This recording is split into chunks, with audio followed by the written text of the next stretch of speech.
قیامت کی نشانیوں میں سے ایک بہت بڑی نشانی یہ ہے کہ قیامت سے پہلے ایسے لوگ آئیں گے جو بہت زیادہ طاقتور ہوں گے. ان سے لڑنے کی طاقت کسی کے پاس نہیں ہوگی. یہ زمین پر موجود سارا پانی پی جائیں گے، ہر قسم کی کھیتی اور پھل کھا جائیں گے، اور جو کچھ ان کے راستے میں آئے گا سب نیست و نابود اور تباہ و برباد کر دیں گے. اس خونخوار قوم کے بارے میں ہم بچپن سے سنتے آ رہے ہیں، اور آج اس کے بارے میں ہم اس ویڈیو میں بات کریں گے، یعنی یاجوج اور ماجوج. آپ نے یاجوج ماجوج کے بارے میں سنا ہی ہوگا، لیکن آج جو تفصیل ہم آپ کو بتائیں گے شاید ہی آپ نے اس سے پہلے کبھی سنی ہو. اللہ تعالیٰ نے ان کا ذکر قرآن مجید کی سورہ کہف اور سورہ انبیاء میں بھی فرمایا ہے. آج کی اس ویڈیو میں ہم آپ کو یاجوج اور ماجوج کے بارے میں بہت سارے دلچسپ اور حیران کن حقائق بتائیں گے. یاجوج اور ماجوج کون ہیں، یہ کیسے دکھتے ہیں، رہتے کہاں ہیں، آئیں گے کب، اور بہت کچھ. دنیا میں کل 4 بادشاہ ایسے گزرے جنہوں نے اپنے وقت میں پوری دنیا پر حکومت کی ہے، جن میں سے 2 مسلمان تھے اور 2 کافر. کافروں میں نمرود اور بخت نصر، جبکہ مسلمانوں میں حضرت سلیمان علیہ السلام اور دوسرے حضرت ذوالقرنین علیہ السلام تھے.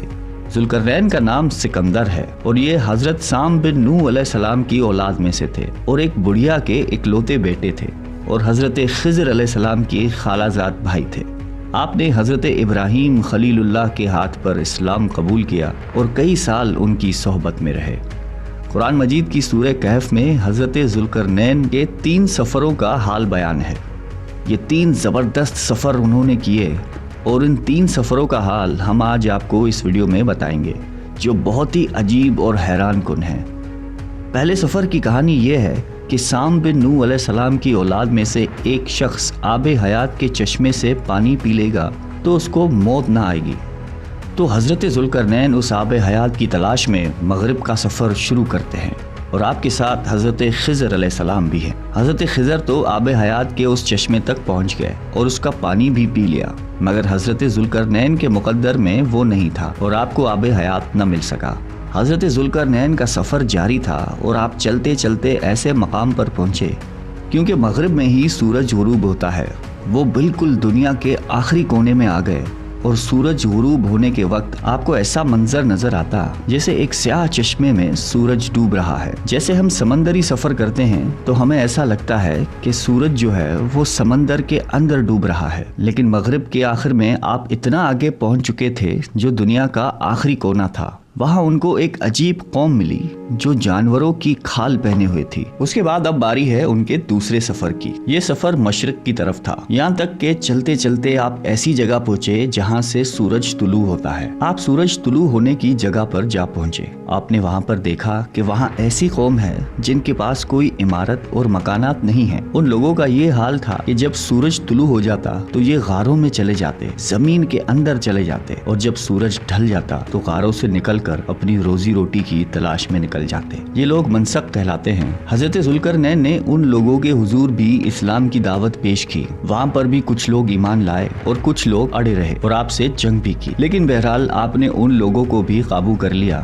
اب ان کا تیسرا سفر شمال کی طرف تھا. آپ چلتے چلتے 2 پہاڑوں کے درمیان پہنچ گئے تو وہاں بھی آبادی عجیب و غریب تھی. ان کی زبان بہت عجیب و غریب تھی. ان لوگوں کے ساتھ اشاروں میں بہت مشکل سے بات چیت کی جا سکتی تھی. ان لوگوں نے حضرت ذوالقرنین سے یاجوج اور ماجوج کے ظلم و ستم کی شکایت کی اور آپ سے مدد مانگی کہ آپ ہمیں ان کے ظلم سے بچائیں. یاجوج ماجوج کون تھے؟ یہ ایک فسادی گروہ ہے اور ان لوگوں کی تعداد بہت زیادہ ہے، جس کا اندازہ اس حدیث مبارک سے لگا سکتے ہیں کہ حضرت عبداللہ بن عمر رضی اللہ تعالیٰ عنہ نے فرمایا کہ جنوں انس کی کل 10 حصے ہیں، ان میں سے 9 حصے یاجوج ماجوج ہیں، باقی 1 حصہ انسان ہے. اب ذرا غور کریں کہ اس وقت دنیا میں 7 بلین انسان، 7 ارب لوگ رہتے ہیں، تو اس حساب سے تقریباً 70 بلین یاجوج ماجوج ہو سکتے ہیں، اور ان کی تعداد بڑھ رہی ہے. اور جس وقت یاجوج ماجوج آئیں گے نہ جانے اس وقت دنیا میں کتنے لوگ ہوں گے. ان میں مرد بھی ہوتے ہیں اور عورتیں بھی ہوتی ہیں، اور ان کے 3 گروہ ہیں، ایک تعوین، دوسرا تاریز اور تیسرا منسق. اور ان میں جو بھی مرتا ہے تقریباً 1000 یا اس سے زائد اولاد چھوڑ کر مرتا ہے. یہ لوگ بہت خونخوار اور بہت وحشی اور جنگلی ہیں اور جانوروں کی طرح ہی رہتے ہیں. اور جو بہار کے موسم میں یہ لوگ اپنے گھروں سے نکلتے ہیں تو تمام کھیتیاں اور سبزیاں کھا جاتے ہیں اور خشک چیزوں کو لاد کر لے جاتے ہیں۔ جنگلی جانوروں یہاں تک کہ سانپ، بچھو، گرگٹ سب کچھ چھوٹے بڑے جانوروں کو کھا جاتے ہیں۔ جب حضرت ذوالقرنین سے لوگوں نے فریاد کی کہ آپ ہمیں یاجوج ماجوج کے ان ظلم و ستم سے بچائیے، اس کے بدلے میں آپ جو کہیں گے ہم آپ کو دیں گے، حضرت ذوالقرنین نے کہا کہ میرے پاس اللہ کا دیا بہت کچھ ہے، مجھے کسی چیز کی ضرورت نہیں ہے، مگر تم اپنی جسمانی محنت کے ذریعے میری مدد کرو۔ آپ نے کمال کیا کہ ان دونوں پہاڑوں کے درمیان آپ نے بہت بڑی گہری بنیاد کھدوائی۔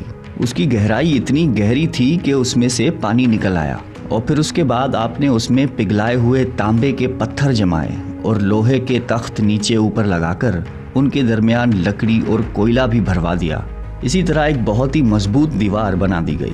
آج کے زمانے میں جس کو ہم کانکریٹ کی دیوار کہتے ہیں، یہ اس سے بھی زیادہ مضبوط دیوار ہے۔ اب ہوا کیا کہ یاجوج ماجوج دیوار کی ایک طرف اور یہ قوم دیوار کی دوسری طرف ہے۔ اب حدیث پاک میں ہے کہ یاجوج ماجوج روزانہ اس دیوار کو توڑ دیتے ہیں، مگر دن بھر جب محنت کرنے کے بعد اس کو توڑنے کے قریب پہنچ جاتے ہیں تو ان میں سے ایک کہتا ہے کہ چلو باقی کل توڑیں گے، لیکن اللہ کی شان کہ دوسرے دن وہ دیوار اس سے زیادہ مضبوط ہو جاتی ہے اور اپنی اصل شکل میں آ جاتی ہے۔ پھر اگلے دن جب دیوار توڑنے کا وقت آتا ہے تو پھر کوئی کہتا ہے کہ چلو باقی کل توڑ لیں گے، دوسرے دن پھر ایسا ہوتا ہے، تیسرے دن پھر ایسا ہوتا ہے، مگر ایک دن آئے گا جب اللہ کی رضا ہوگی کہ قیامت سے پہلے یہ باہر نکلیں گے، تو انہی میں سے کوئی شخص کہے گا کہ انشاءاللہ کل اس دیوار کو توڑیں گے۔ تو پھر جب وہ دوسرے دن آئیں گے تو انشاءاللہ کی برکت ظاہر ہوگی اور پھر یہ دیوار ٹوٹ جائے گی۔ نبی اکرم صلی اللہ علیہ وآلہ وسلم کا مفہوم ہے قیامت قائم نہ ہوگی جب تک یاجوج ماجوج نہ آ جائیں۔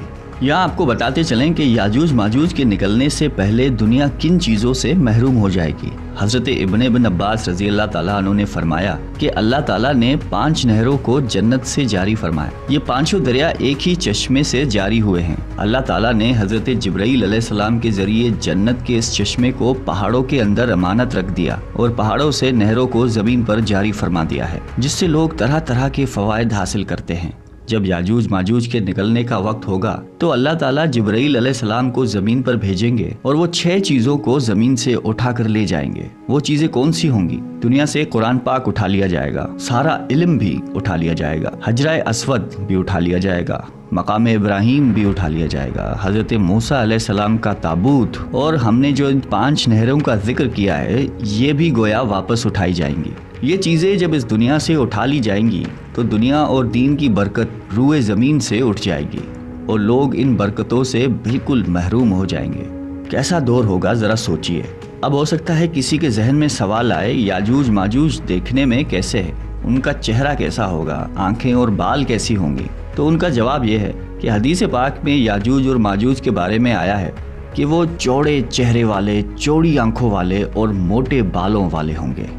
یاجوج ماجوج کا ظہور اس وقت ہوگا جب حضرت عیسیٰ علیہ السلام دجال کو قتل کر چکے ہوں گے۔ قتل دجال کے بعد حضرت عیسیٰ علیہ السلام کو حکم الہی ہوگا کہ مسلمانوں کو کوہ طور پر لے جائیں، اور اس لیے کہ کچھ ایسے لوگ اب ظاہر ہونے والے ہیں جن سے لڑنے کی کسی میں طاقت نہیں ہوگی۔ پھر یاجوج ماجوج کا ظہور ہوگا۔ یاجوج ماجوج کے نکلنے پر دنیا میں عجیب و غریب فساد برپا ہو جائے گا۔ ان کی آمد نہایت خطرناک ہوگی، اس قدر زیادہ ہوں گے کہ ان کا پہلا گروہ جب بحریہ تبریہ سے گزرے گا تو سمندر کا پورا پانی پی کر اس کو سکھا دیں گے۔ جب وہ دوسرا گروہ آئے گا تو وہ حیران ہو کر چلے گا کہ یہاں تو کبھی پانی تھا ہی نہیں، بلکہ پانی سارا ختم ہو جائے گا، اتنا بڑا لشکر ہوگا۔ یہ لوگ دنیا میں فساد، قتل و غارت سے فارغ ہو جائیں گے۔ مسلمان تو کوہ طور پر حضرت عیسیٰ علیہ السلام کے ساتھ ہوں گے تو یہ کہیں گے کہ زمین والوں کو تو قتل کر لیا، اب آؤ آسمان والوں کو قتل کریں۔ خدا کی قدرت دیکھیں، پھر آسمان سے جب نیچے گریں گے تو ان پر خور لگا ہوگا۔ یہ اپنی انہی حرکتوں میں مشغول ہوں گے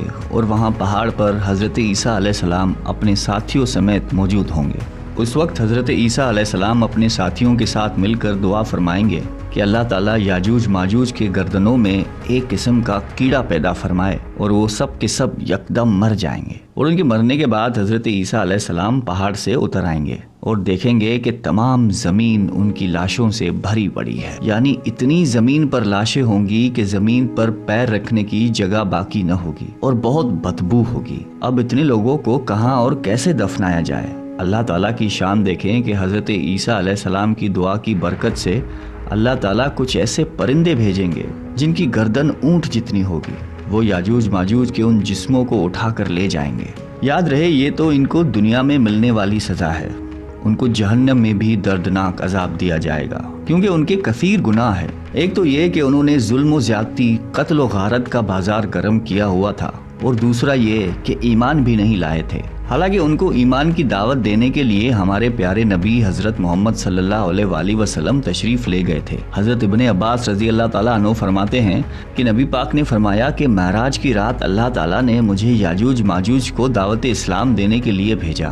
نبی پاک فرماتے ہیں کہ میں ان کے پاس گیا، میں نے ان کو اللہ تعالیٰ کی طرف بلایا، انہیں عبادت کی دعوت دی، مگر انہوں نے میری دعوت کو جھٹلا کر انکار کر دیا، اور فرماتے ہیں کہ اللہ تعالیٰ کے نافرمان بندوں اور اولاد ابلیس کے ساتھ دوزخ میں جائیں گے۔ ان کے مرنے کے بعد زمین امن و سکون اور برکتوں سے بھر دی جائے گی۔ اللہ کی نعمتیں اس قدر زیادہ ہوں گی کہ روایتوں میں آتا ہے کہ ان کے مرنے کے بعد زمین پر بارش اتنی زیادہ ہوگی کہ زمین برابر ہو جائے گی، اور زمین کو حکم ہوگا کہ اپنی برکتیں اگل دے، اور آسمان کو حکم ہوگا کہ اپنی برکتیں انڈیل دے۔ تو برکت کا یہ عالم ہوگا کہ ایک انار کو ایک گروہ کھا سکے گا، اور دودھ میں یہ برکت ہوگی کہ ایک اونٹنی کا دودھ پوری جماعت کو کافی ہوگا، اور ایک گائے کا دودھ پورے قبیلے کو کافی ہوگا، اور ایک بکری کا دودھ پورے خاندان کو کافی ہوگا۔ گویا ہر چیز میں برکت آ جائے گی۔ یاجوج ماجوج کے مکمل واقعے سے ایک بات سوچنے کو ملتی ہے کہ زمین میں قتل و غارت اور فساد پھیلانے والوں کا انجام ہلاکت والا ہی ہوتا ہے۔ اللہ تعالیٰ ظالموں کو ایک دم ختم کرنے پر قادر ہے،